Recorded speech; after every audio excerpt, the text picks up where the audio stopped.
what are some things we need to look at? And here are a few things that I didn't look too far into. I didn't check into as much as I probably should have. It didn't really dawn on me very much. But in this video, I think that's what we're going to do. We're going to kind of look into some of the things that we may not really think about. Just a few little, insights of some stuff that we, if you're considering traveling here, you may not have thought about. So let's get into it. This is hopefully going to be pretty helpful to, to someone.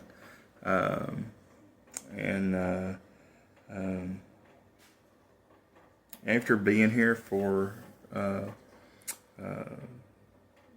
a few months now, it's something I was thinking about. Man, I should have looked more into this when I was, planning my trip coming here, and hopefully this will be something that will, if not anything, it'll make you look at it a little more. If you're someone with mobility issues, or you're a new amputee like me, you don't walk well, because if you're from the West, from the U.S., it's something you really don't have to worry about that much over there, because there's a lot of things that are catered to people in wheelchairs, scooters, people with mobility issues, things of this nature. I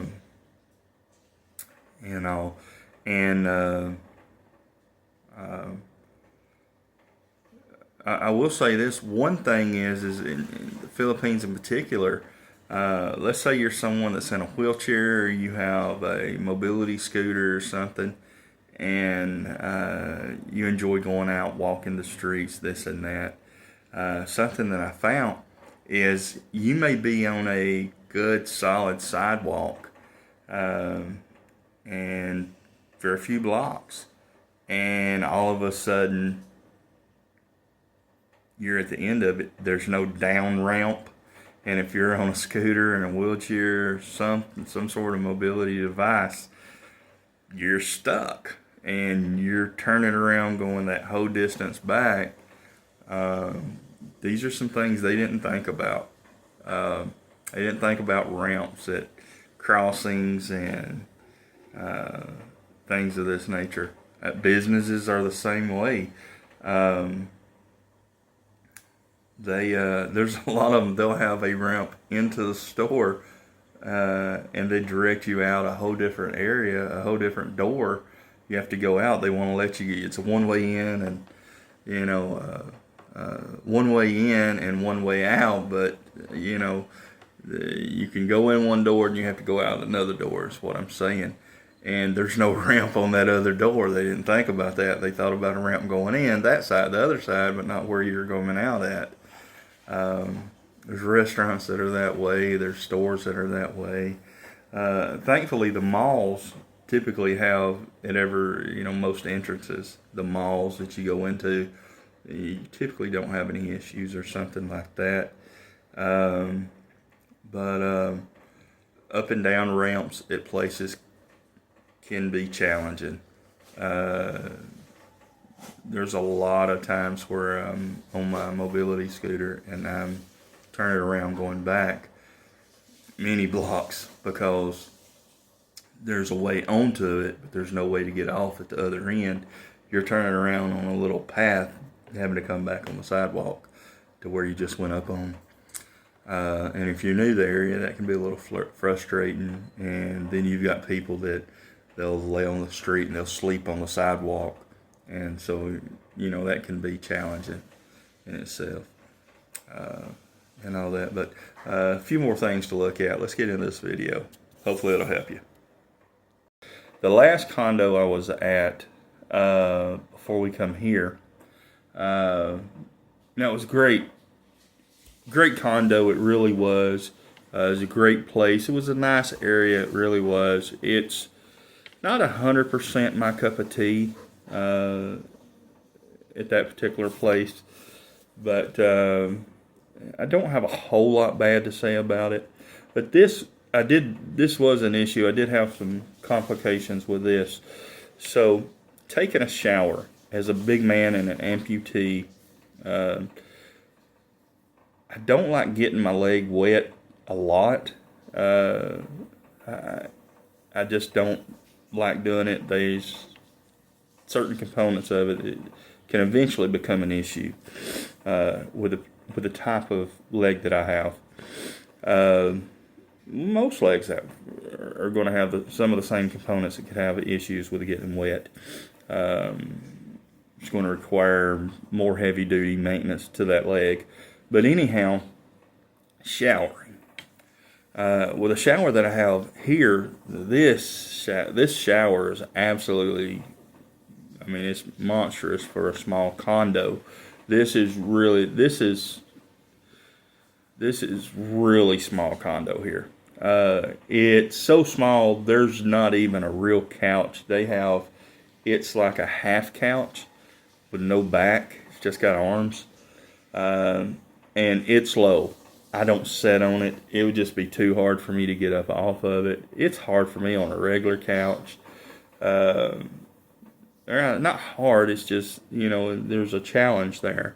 This would really be difficult because it's literally, it's what I would say, it's Filipino size.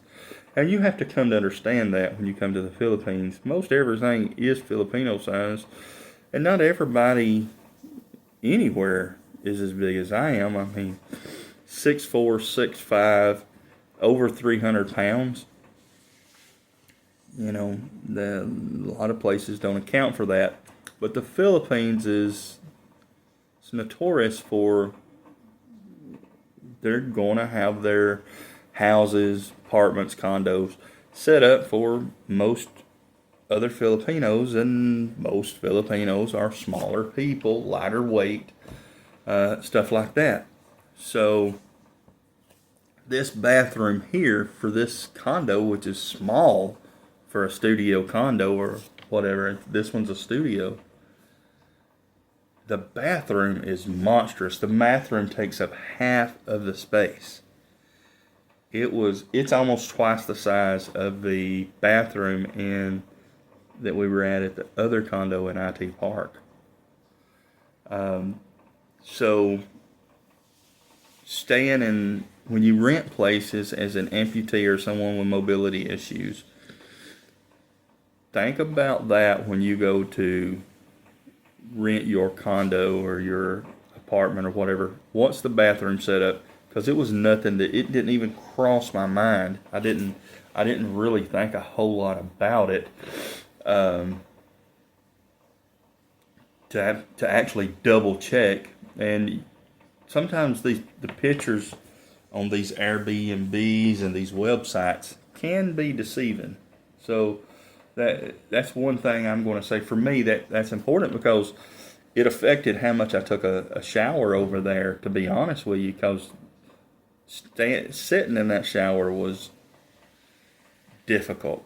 And for me, I take a shower sitting down because I have to take my leg off. I prefer to do that rather than stand in the shower with my leg and all the components of the leg to get wet.